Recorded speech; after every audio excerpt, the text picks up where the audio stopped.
Hello. Hi guys, good morning. Welcome back to video. Ki hal chal? I hope you're doing good. In this week on the problem, minimum number of operations to sort a binary tree by level. If you have not watched the experience, just go and watch on the main system design channel. Now, in this, you'll see that you are given the root of a binary tree with unique values. That is primary important stuff. You will see later on, but yeah, it is important.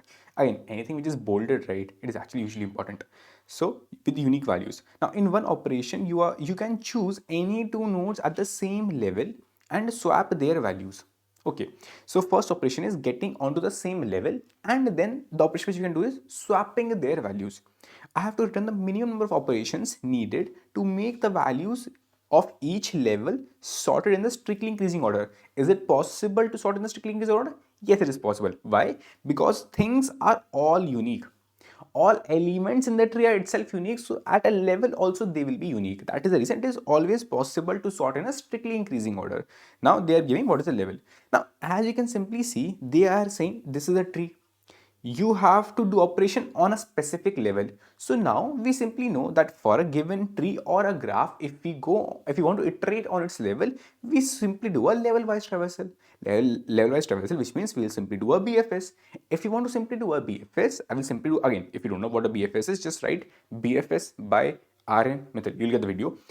If you want to simply do BFS, so after BFS, I will get each level inside a queue. I can put that each level into a vector also.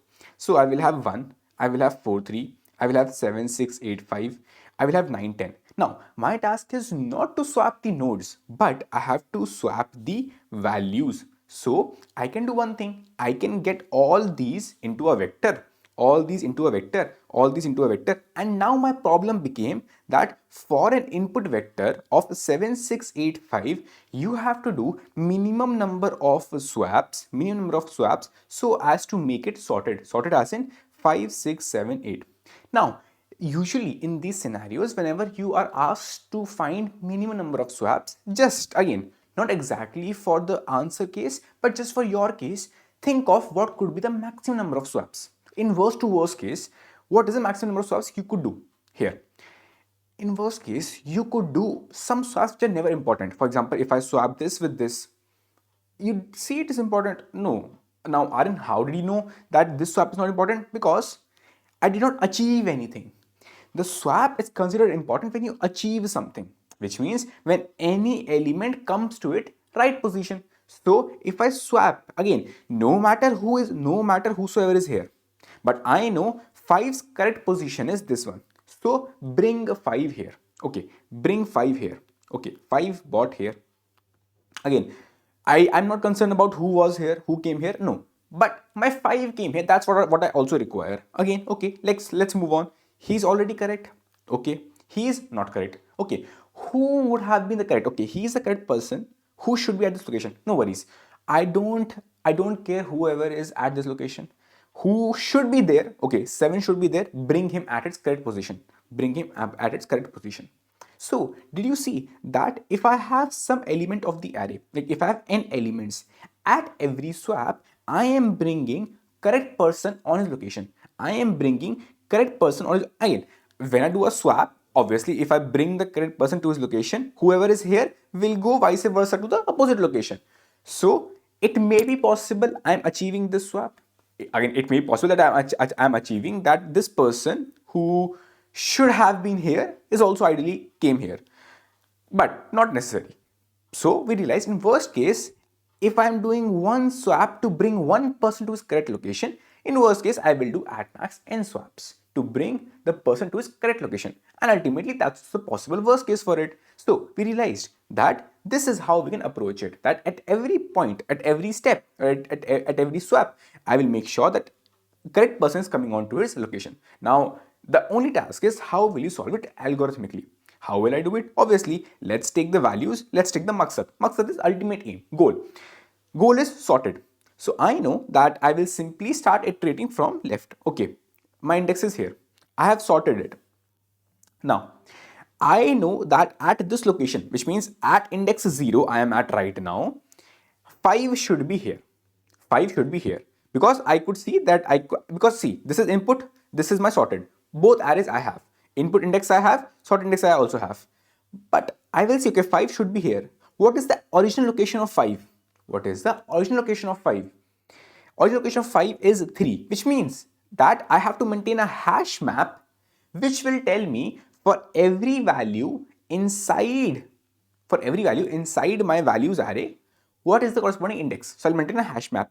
And that is the reason maintaining a hash map is possible here, because the elements were unique, because I cannot have any conflicts, right? Okay, so I'll maintain a hash map. I'll simply say, okay, 5 original location, I go on to my hash map, it says 3, which means 3 is the original location of 5. So at location 3, I have 5. It should now be brought to the index 0.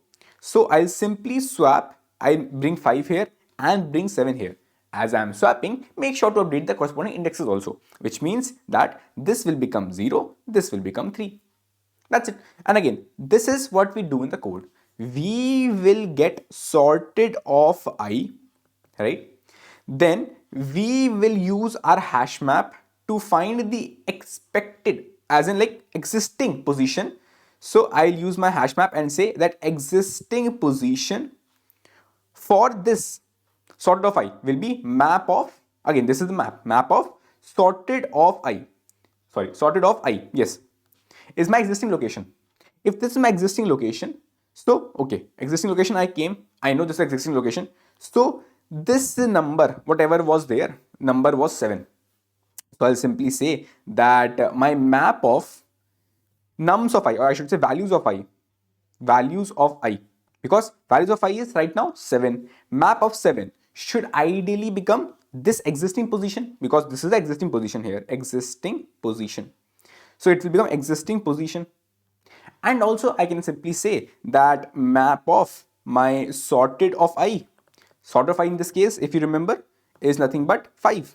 It will become this position itself, which is now 0. Okay, I, although it doesn't matter technically, because 5 will never be used in future now, because I will simply move my index next. But still, for just to be fair, I can simply put map of sorted of I also as I, which means that this will become 0, this will become a 3.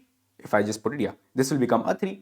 Usually I put my camera and then these all text are gone. So in this, I got the existing position. It came out to be as 3, because my map of sorted of I was 5 here. And ultimately, this is what I wanted. But there's one thing, that your values array is still containing 7 and 5. So simply swap. So I'll simply swap what? Swap my values of whatever is the existing position and the I.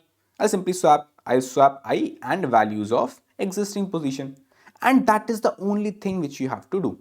Right? This is the only thing which you have to do. That's it. Cool. Now let's see the dry run. If you don't understood a bit more clearly, by seeing the dry run, you will have much more understanding. Sorted of I went on to my map. I checked its existing location. I went ahead with the existing location, and I know the current location is I. I'll simply do a swap here.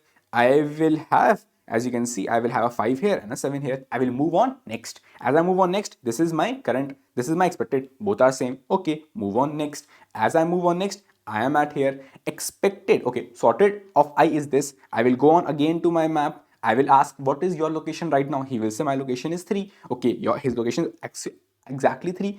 Then I will go on to his location, which is the existing position. Then I will ask, okay, you are here, I am here. Let's do a swap. Okay, 7 will come here, 8 will come here, and also their corresponding index also will change. That here I will put a 2, here I will put a 3. And then as I go on forward, these things are changed. I am here right now, they are matching. Okay, no worries, move on. As I move on, okay, I have reached the end. That's it. So that is the corresponding code also. So you saw that it is simply doing a level wise traversal, get the vector of a specific level, just then simply do a swap.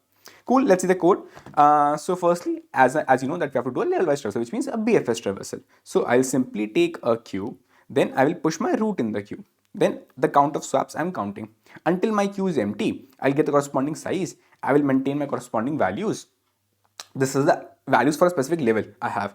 Then I go on to this specific size. Again, you can also say while size minus, right? And then get the front of the queue. Just put that inside your values, because this values you will simply be passing up to count the number of swaps. This is the array operation which I told you. And if you have any children, just push that into your queue, because that will help you to do the next level. And ultimately, when you are done with one level, just go and count the number of swaps required for that level values. Then I will simply add that in my swaps and ultimately return the swaps. If I go back to the count function, here I simply maintain what should be the sorted. Okay, if we have the original values array, I also need to have a sorted array. I also told you that we also need a hash map, which will contain for the values what is its index. So I maintained that hash map here. Then I went ahead and said that, okay bro, simply iterate on the values from left to right. If they are not same, obviously a swap will be required. As a swap value is required, these 4 lines of code is exactly what we saw. And ultimately return the count of swaps. Now, because what you did, here you did a sorting. Primarily at every level you're doing sorting. And mostly if it's, complete binary tree or even a perfect binary tree, then you can have n by 2 number of nodes at a specific level. So I can simply say my time will be O of n log n. And considering that I am taking vector and putting that nodes into vector, that space will also be O of n.